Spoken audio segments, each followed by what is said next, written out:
Afif Maulana.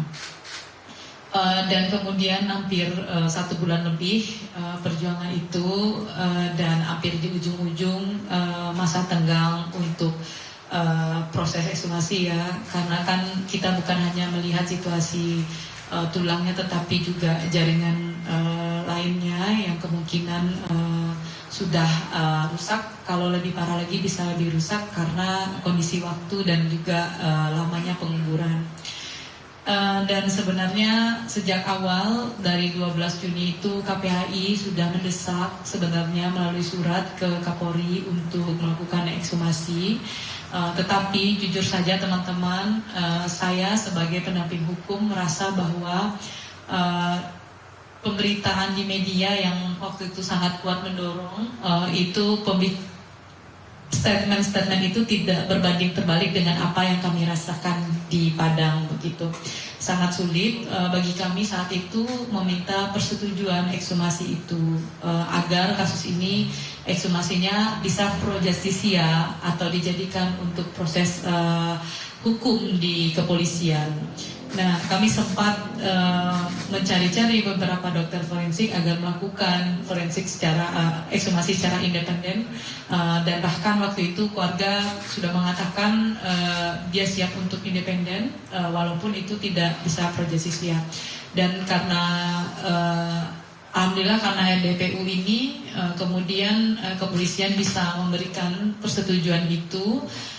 Dan kami sangat mengharapkan ini segera dilakukan ekshumasi oleh PDRMI, Persatuan Dokter Forensik Indonesia, dan kami sangat mengharapkan beberapa hal, bagaimana kemudian tidak dilibatkan lagi kedokteran yang berafiliasi dengan kepolisian.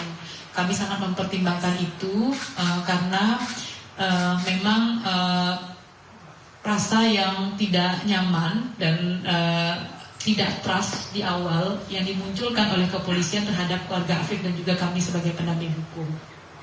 Defensif yang berlebihan sehingga membuat kami banyak kecurigaan yang muncul.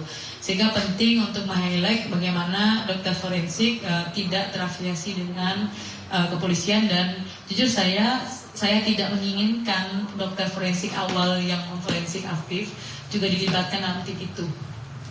Kita tahu namanya Dr. R, dan ada beberapa hal menurut saya agar ini independen dan sebagainya tidak dilibatkan dokter yang sama dalam proses ekshumasi Afif Maulana ketika otopsi tanggal 10 Juni lalu. Yang kedua yang ingin saya sampaikan juga bagaimana kemudian proses ekshumasi ini melibatkan semua lembaga negara. Ada Komnas HAM, ada KPHI, dan ada Komnas Perempuan yang kita kenal dalam KN HAM yang fokus untuk isu penyiksaan, apalagi ini penyiksaan terhadap anak, untuk segera proaktif dan mengambil langkah-langkah tepat dalam proses ekshumasi ini, terutama dalam proses pengawasannya. Dan kemudian beberapa hal yang menurut saya juga penting dalam proses ini adalah dukungan semua pihak agar ini terbuka dan transparan. Itu menjadi penting untuk kita semua agar kemudian hal ini berjalan dalam lingkupan mata publik secara terang benderang. Itu yang kami sangat harapkan. Dan kemudian juga teman-teman semua, saya juga mengungkapkan jangan lupakan 18 orang lainnya. Tragedi Kranji 9 Juni lalu ada 1 anak yang meninggal namanya Afif Maulana, dan ada 18 orang lainnya, 11 orang anak dan 7 orang dewasa, paling tua umurnya 21 tahun, juga menjadi korban penyiksaan di kasus tersebut. Dan kita tidak boleh melupakan mereka, dan bahkan kami mendapat informasi ada 1 laporan polisi atas nama anak P yang dilaporkan ke kepolisian, tetapi kasusnya masih mandek. Dan kami saya ingin semua pernyataan di media yang dikatakan oleh teman-teman kepolisian, baik itu Kapolda, Kabid Humas, kemarin juga di Reskrim, itu benar-benar diseriusi, jangan hanya di media. Jujur, saya sudah cukup capek sebagai pendamping kasus ini dan berjuang untuk 18 orang lainnya. Apa yang diberitakan di media bukan itu yang kami dapatkan dalam faktanya, teman-teman. teman-teman harus tahu itu. Misalnya kami diminta, oh ya oke, ekshumasi dan surat persetujuan baru kemarin diberikan begitu. Jadi apa yang diberitakan di media, mohon itu juga yang sampai ke kami, yang juga dikerjakan dalam keadaan realnya gitu. Saya coba katakan ke teman-teman, sejak tanggal 27 Juni itu kami desak Polresta Padang di unit Jantandras, kami main kucing-kucingan dengan polisi untuk pastiin soal persetujuan itu. Bayangkan, kami sebenarnya sudah merasa cukup tenang ya ketika surat-surat itu muncul dari KPAI, dari Komnas HAM dan lain-lain, tetapi itu tidak diseriusi oleh kepolisian. Tetapi ketika teman-teman media bertanya, boleh, silahkan, tapi kenyataan nggak gitu yang kami dapatkan. Dan mohon pimpinan-pimpinan yang di atas, Kapolda Sumbar, Kapolres dan sebagainya, kalau mengeluarkan segmen di media itu dipantau sampai ke bawah, sampai ke anak buahnya gitu. Karena kan tentu saja sebagai rakyat jelata saya sulit untuk mengakses mereka begitu. Dan ini yang kami rasakan. Dan saya juga mohon kepada penyidik, ini permintaan sederhana dari rakyat biasa seperti saya, tolong berikan dulu salinan otopsinya dan berita acara otopsinya kepada kami, supaya kami bisa mempelajari itu sebelum ekshumasi. Tolong berikan, itu penting sekali buat kami. Sejak 26 Juni 2024 di hari anti penyiksaan kami aksi di depan Polda Sumbar jam 6 sore. Polda Sumbar menjanjikan dua hal kepada kami, salinan otopsi dan salinan CCTV Polsek Kuranci. Berikan ke kami segera. Dan saya juga mengatakan bahwa di Reskrim, Bapak di Reskrim yang paling saya hormati, Pak, gampang untuk membersihkan rumah sendiri. Mulailah saat ini membersihkan rumah Bapak sendiri dari polisi-polisi yang melakukan penyiksaan, polisi-polisi yang melakukan pelanggaran HAM dan kejahatan HAM di kasus tragedi Kuranci. Kami tunggu komitmen clear-nya. Dalam 1 minggu tidak kami temukan komitmen jelasnya, tidak ada laporan polisi model A, maka kami sebagai pembela HAM yang akan melaporkan kasus itu ke kepolisian Polda Sumbar. Bersih-bersih penjahat HAM, bukan yang berbaju coklat. Saya pikir seperti itu saja respon saya kembalikan kepada moderator. Baik, terima kasih Kak Indira. Setidaknya dari apa yang disampaikan oleh Kak Indira tadi, kita bisa merangkum 3 poin utama begitu ya. Yang pertama, bahwa sebetulnya dari awal pihak keluarga itu sudah mendesak kepada kepolisian untuk segera melakukan proses ekshumasi. Namun setelah hampir 1 bulan lebih, baru hal tersebut direspon oleh Polda itu pada hari Sabtu lalu.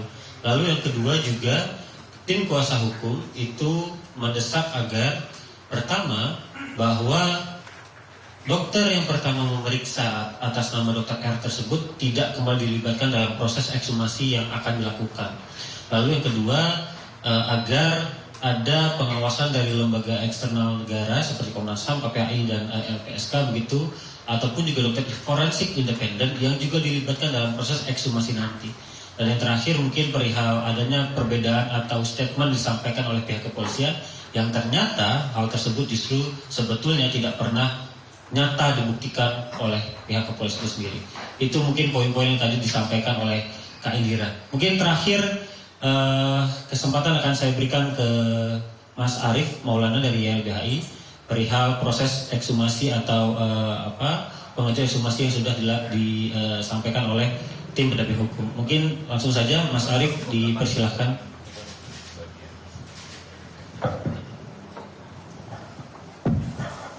Baik, terima kasih banyak Yahya untuk kesempatan yang diberikan. Selamat siang rekan-rekan jurnalis yang saya hormati. Ada 2 poin penting yang ingin saya sampaikan berkaitan dengan konferensi pers pada siang hari ini. Yang pertama berkaitan dengan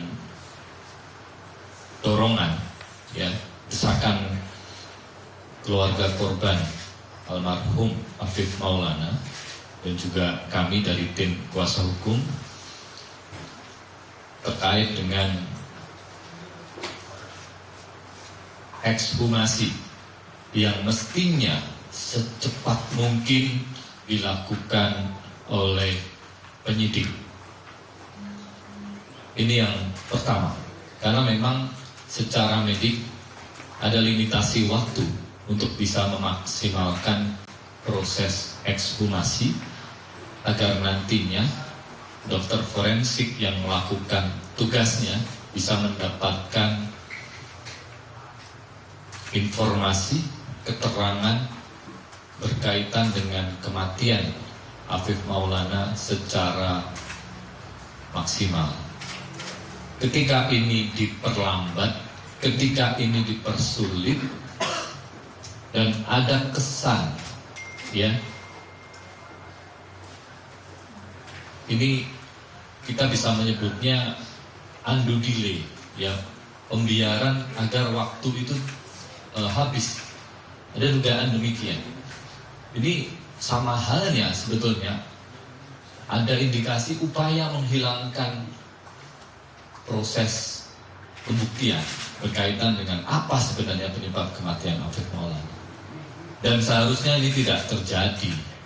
Dari awal kita menuntut adanya transparansi dan akuntabilitas dari kerja penyidik kepolisian. Tapi sampai hari ini juga kita masih belum melihat itu. Ini persoalan serius.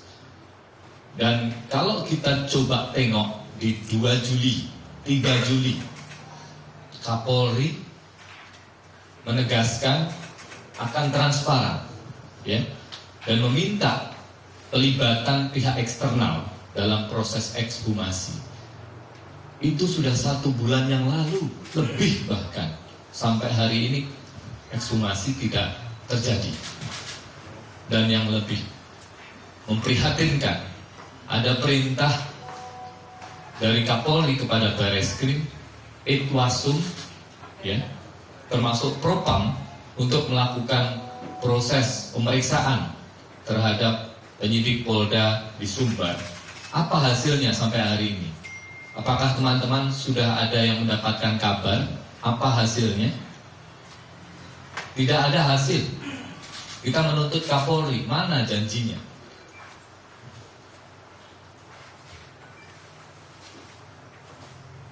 Apakah kemudian kematian Afif Maulana ini akan kemudian dibiarkan, tidak terbongkar dan jadi misteri?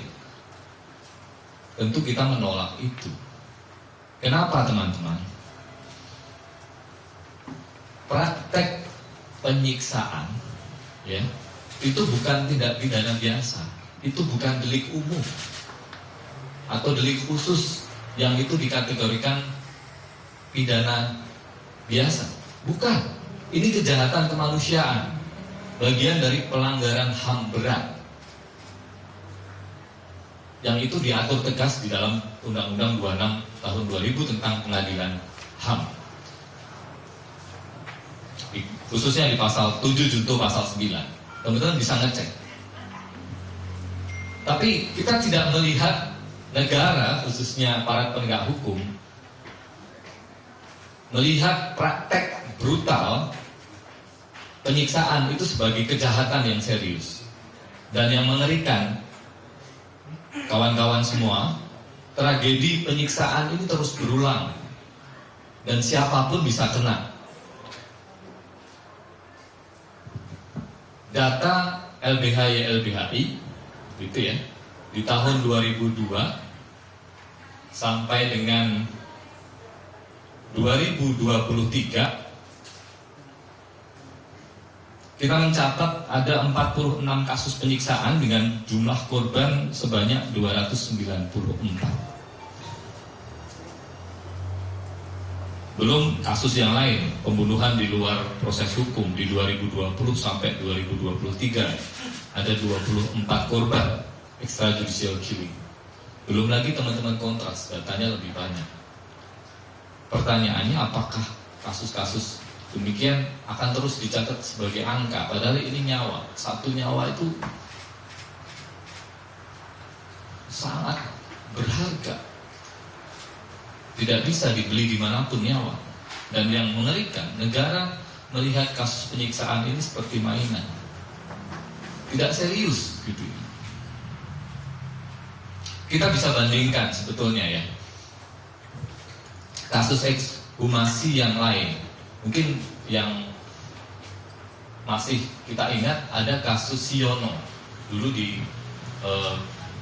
kisaran waktu 2015-2016, seseorang yang dituduh sebagai tersangka terorisme begitu ya, meskipun statusnya belum jelas saat itu, masih saksi, mestinya begitu, tapi kemudian dilakukan penyiksaan. Waktu itu kepolisian tidak mengaku, karena memang tidak ada pelaku kejahatan yang mengaku. Tapi setelah kemudian dilakukan ekshumasi, ada tekanan dari publik, dari pengurus pusat Muhammadiyah juga ikut terlibat bersama YLBHI Kontras untuk kemudian mendorong ekshumasi. Berhasil dilakukan dan terbukti ternyata prakteknya adalah penyiksaan.